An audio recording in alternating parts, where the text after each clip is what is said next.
আমার সঙ্গে গান বললে তোমরা জয় যিশু, সকলকে জয় যিশু। ধন্যবাদ প্রশংসা প্রভু আজ আমাদেরকে মনোনীত করেছে একসঙ্গে তার আরাধনা করার জন্য, তার জন্য তাকে অসংখ্য ধন্যবাদ করি। এই মুহূর্তে তিনি আমাদেরকে আরেকটি নতুন বাক্য আমাদেরকে চেতনা দেবে, সেই বাক্য দ্বারা আমরা আশীর্বাদ পাবো এবং আমার বাক্য দ্বারা আমরা সঠিক পথে এবং সৎ জীবনযাপন করার সুযোগ পাবো। তাই মহান ঈশ্বরকে জানাই অসংখ্য ধন্যবাদ। জয় যিশু, হালেলুয়া। আজ আমাদের বিশেষ দিনে বিশেষ প্রার্থনা আমরা কেন করি, কি জন্য করি, সেটা আমাদের জানা দরকার আছে, তাই না? সেই বিশেষ দিনে বিশেষভাবে প্রার্থনা, এটাই হচ্ছে কথা যে আমরা আমাদের নিজেদের সমস্ত আমি থেকে বেরিয়ে আসা, তাই তো? তাহলে আমরা এই প্রতিনিয়ত যখন আমরা বিশেষ দিন ভাবে ফিরে আসার চেষ্টা করি, সত্যি কি পারছি? নিজেদেরকে চেষ্টা করতে হবে আর নিজেরা মিলিমিলি দেখতে হবে যে আমার পুরাতন যেগুলো আছে তার মধ্যে একটা বিষয় নিয়ে শুধু আজকে আলোচনা করবো, অনেকগুলো বিষয় আছে, যেমন অহংকার বা গর্ব। এই গর্ব বা অহংকার থেকে কি আমরা বেরোতে পারছি? তাহলে আজকে আমাদেরকে এটা বুঝতে হবে যে ঈশ্বর আমাদেরকে ডেকেছে, ঈশ্বরের কোনো গর্ব নেই, কোনো অহংকার নেই। আমরা জানি সেই প্রভু যীশু খ্রিস্টকে, তার অনেক অলৌকিক কাজ আছে, বলছে এত অলৌকিক কাজ আছে বাইবেলে লেখা যাবে না। এত লেখা থাকতো তাহলে বইয়ে রাখার জায়গা হতো না, তাই না? পৃথিবীতে তার বই রাখার জায়গা হতো না, এত অলৌকিক আছে। তার মধ্যে কিছু অংশ বাইবেলের মধ্যে তুলে ধরা হয়েছে তার ওই অল্প সামান্য জীবনের মধ্যে দিয়ে। তাহলে আজকে আমরা জানি সেই প্রভু যীশু খ্রিস্টের আজ আমরা সন্তান হতে পেরেছি, তার ভাই বোন হতে পেরেছি। তাহলে আজ সেই আত্মিক জীবন আমাদেরকে মেরে ঈশ্বরের দিকে এগোতে হবে। তার আত্মাতে তার কাছে আসতে হবে, দেহে নয়, রক্ত মাংস নয়, আর গর্বে নেই, অহংকার নেই। তাই আজ ঈশ্বরের বাক্য আমাদের গর্ব নিয়ে কি বলে আমরা দেখবো। হ্যাঁ, চলো আমরা খুলি রোমিও 12 অধ্যায়।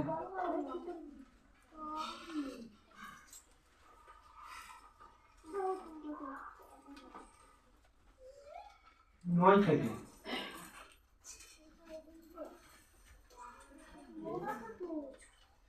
রোমিও 12 অধ্যায় 9 থেকে ঈশ্বরের বাক্য বলছে, ভালোবাসার মধ্যে ভণ্ডামি না থাকুক, যা মন্দ তা ঘৃণা করো, যা ভালো তা শক্তভাবে ধরো। হালেলুয়া।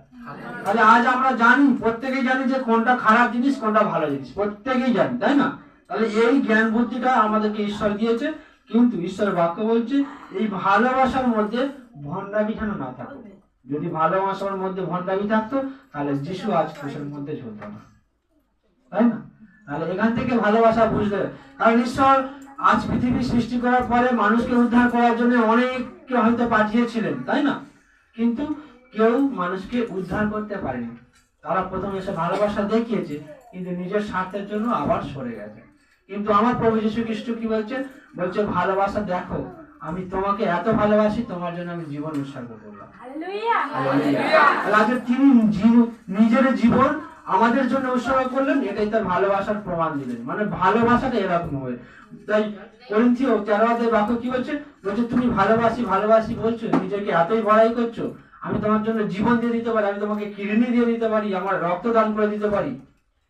দিলেও যদি মনের মধ্যে ভালোবাসা না থাকে তাহলে তুমি নিজেকে অহংকার করছো। হালেলুয়া। তাহলে আজ হয়তো আমি কিছু দান করলাম, সেটা দানের মধ্যে আমি ভাবছি আমার অহংকার হচ্ছে, গর্ব হচ্ছে, কিন্তু ঈশ্বর বাক্য বলছে সে তার মধ্যে তোমার ভালোবাসাটাই আগে থাকুক। তুমি কিছু দান না করো, তোমার অঙ্গ প্রত্যঙ্গ দান করো নাই করো, কিন্তু তোমার মধ্যে যেন মানুষের একটা আচার ব্যবহার বুঝতে পারে তোমার মধ্যে ভালোবাসাই পূর্ণ আছে। হালেলুয়া। আমি বাক্যটা পুরোটা হয়তো পাঠ করতে পারবো না, 9 থেকে 21 পর্যন্ত। তাই বলছে একে অন্যকে ভাইয়ের মতন গভীরভাবে ভালোবাসো, নিজের চেয়ে অন্যকে বেশি সম্মান করো। তাহলে আজ আমাদের কি করতে হবে? নিজের চেয়ে অন্যকে বেশি সম্মান করতে হবে। আর ঈশ্বরের প্রতি সবসময় তোমাদের আগ্রহ থাকুক, তোমাদের অন্তর ভক্তিতে ভরা থাকুক, তোমরা প্রভুর কাছে লেগে থাকো। হালেলুয়া। তাহলে আমাদের সর্বসময় প্রভুর কাছে লেগে থাকতে বলছে, আর অন্তরে করতে বলছি, হৃদয় থেকে করতে বলছি, লোক দেখানোর জন্য নয়। আজ আমরা যেটুকু ঈশ্বরের কাজ করি যেন অন্তর থেকে করতে পারি, তাই প্রভুর কাজে যেন আমরা প্রত্যেকে একসঙ্গে লেগে থাকতে পারি। তাই বলছি তোমাদের সামনে যে আশা রয়েছে তার জন্য আনন্দ করো। হালেলুয়া। তাহলে আমাদের প্রত্যেকের একটা করে মনস্কামনা আছে, তাই না? আজকে আমাদের একটা বড় চাওয়া পাওয়া আছে, কারো ছোট চাওয়া পাওয়া আছে, আর সব থেকে বড় চাওয়া পাওয়া আমাদের প্রত্যেকেরই আছে, আমরা কেউ অস্বীকার করতে পারবো না। পারবো কি? সেটা কি বলতো? সেটা কোনটা? স্বর্গরাজ্য। হালেলুয়া। এটা সব থেকে বড় চাওয়া, আমাদের প্রত্যেকের এই চাওয়াটা আছে। সেই জন্য আজ আমরা যীশু খ্রিস্টের মধ্যে আছি, কারণ তিনি বলছেন আমি সত্য পথ ও জীবন, আমার মধ্যে কেউ না আসলে পিতার নিকট যাইতে পারে না। তাহলে আজকে প্রভু যীশুর কাছে না আসলে আমরা কেউ স্বর্গের রাজ্যে যেতে পারবো না। এটাই আমাদের সব থেকে বড় পাওয়া।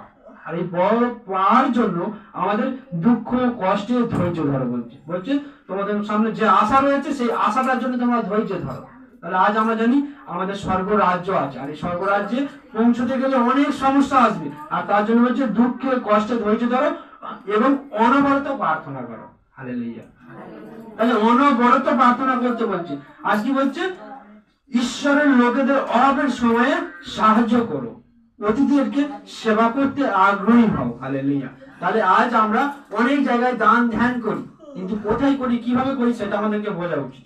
বলছে ঈশ্বরের লোকেদের আগে করো, যারা ঈশ্বরকে মেনে চলে, সৎ জীবন যাপন করে, তারা দুঃখে কষ্টে থাকে, তাদেরকে তুমি দেয়া মানে ঈশ্বরকে দেয়া। হালেলুয়া। হালেলুয়া। আর অতিথি সেবাতে আগ্রহ, আমরা প্রত্যেকেরা অতিথি সমাজের বাড়িতে যদি অতিথি আসে আমরা সেবা করতে খুব আগ্রহী থাকি না, কিভাবে জন্মবাসী করা যায়। কিন্তু শুধু অতিথি বলে যে শুধু আত্মীয় স্বজন রক্ত সম্পর্ক আছে বলে, কিন্তু আমাদের রক্ত সম্পর্ক সবার সঙ্গেই আছে, আমরা জানি কি? সে আদর থেকে যদি ধরি, তাহলে আজ আমরা প্রত্যেকে রক্তের সঙ্গে কানেক্টেড আছি। সেই জন্যই আজ প্রভু যীশু খ্রিস্ট হবে। হালেলুয়া। তাই অতিথি যে কেউ হতে পারে, অতিথি এরকম হতে পারে। বলছে যারা অত্যাচার করে তাদের জন্য মঙ্গল চেও না। বলছে যারা তোমাদের অত্যাচার করে তাদের জন্য তাদের অমঙ্গল চেও না। হালেলুয়া। তাহলে এখানে কি বলছে? যারা আমাদেরকে অত্যাচার করে, আজ ঈশ্বর বিশ্বাসীদেরকে অনেক ভাবে অত্যাচার করা হচ্ছে, বলছে তাদের জন্য তোমরা অমঙ্গল চেও না, তাই না? তাদের জন্য বরং মঙ্গল চেও। হালেলুয়া। তাহলে এই জ্ঞানটা, এই শিক্ষাটা আমাদের যখন বাইবেল দিচ্ছে, তাহলে এই বাইবেল কোনো ধর্মের হতে পারে? তাই না? কারণ বাইবেলে লেখাই নেই যে এটা ধর্মীয় গ্রন্থ, বাইবেল এটাই লেখা আছে যে এটা পবিত্র শাস্ত্র। তাহলে আজ এই বাইবেল আমরা যদি পড়ি, আমরা অনুভব করি, আমরা যদি সেই বাইবেলের বাক্য খেতে সাহায্য হয় ঈশ্বর যদি করে, তাহলে আমাদের আর্থিক জীবনে রবে, আমাদের যারা অত্যাচার করবে তাদের জন্য আমরা প্রার্থনা করব। আমরা কোনো ধর্ম পরিবর্তন করতে আমাদের বাইবেল আসে না। আমাদের বাইবেল বলছে যে মানুষের ভালোবাসাই একমাত্র বাইবেল, আর বাইবেল যীশু খ্রিস্ট এটাই শিখিয়ে গেছে।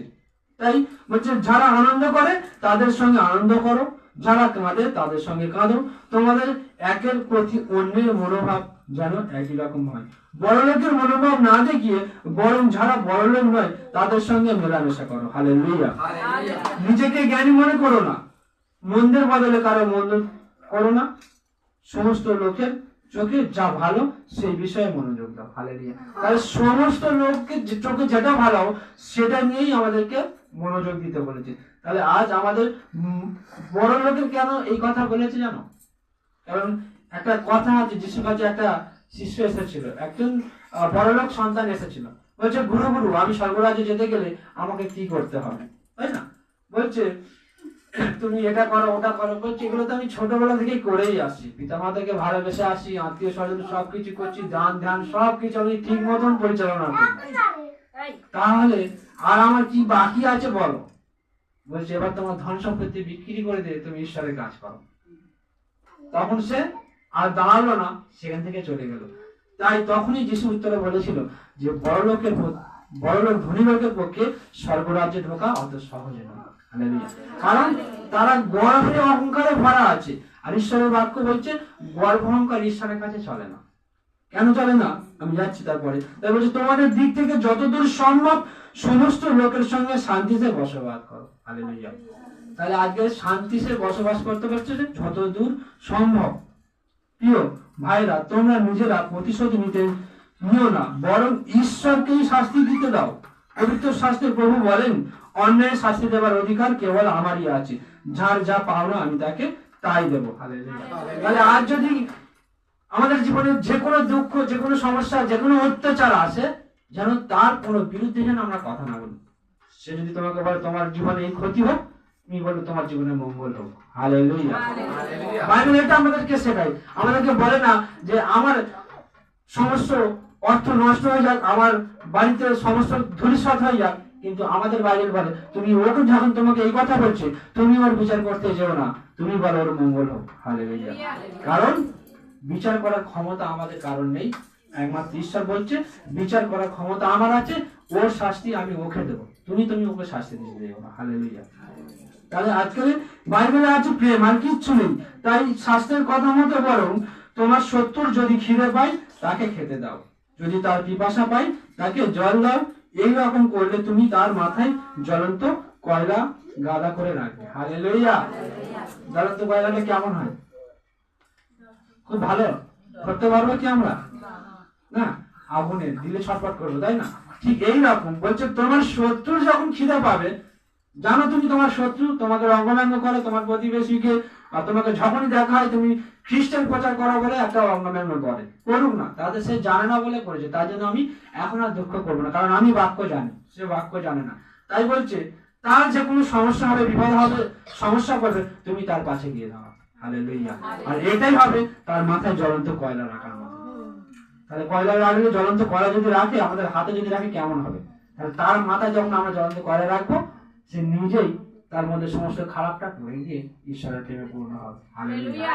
এটাই আমাদের বাইবেল শেখায়। তাই বলছে মন্দের কাছে হেরে যাও না, বরং ভালো দিয়েই মন্দিরে জয় করো।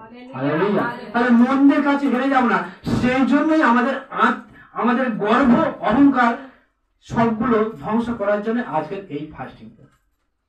আজকের এই জন্য আমাদের শরীরের মধ্যে রক্ত মাংস অহংকার গর্ব আছে, সেটাকে ধ্বংস করার জন্য আমরা প্রতিনিয়ত যেন এই বিশেষ প্রার্থনাটা রাখতে পারি।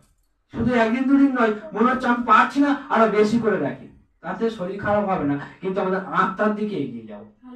হালেলুয়া। তাই কেউ একজন বাক্য পড়ো, কেউ একজন বাক্য পড়ো যে জিরোমিও 9 অধ্যায় 23-24 পদ। ঈশ্বরের বাক্য কি বলছে? জিরোমিও 9 অধ্যায় 23-24 পদ।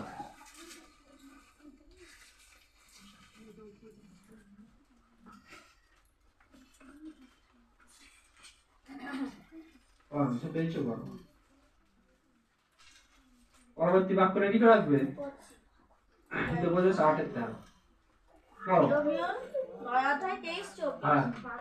সদাপ্রভু এই কথা কহে, জ্ঞানবান আপন জ্ঞানের শ্লাঘা না করু, বিক্রমী আপন বিক্রমের শ্লাঘা না করু, ধনবান আপন ধনের শ্লাঘা না করু, কিন্তু যে ব্যক্তি শ্লাঘা করে সে এই বিষয়ের শ্লাঘা করুক যে সে বুঝিতে পারে ও আমার এই পরিচয় পাইয়াছে যে আমি সদাপ্রভু পৃথিবীতে দয়া, বিচার ও ধার্মিকতার অনুষ্ঠান করি, কারণ ওই সকলে আমি প্রীত, ইহা সদাপ্রভু কহেন।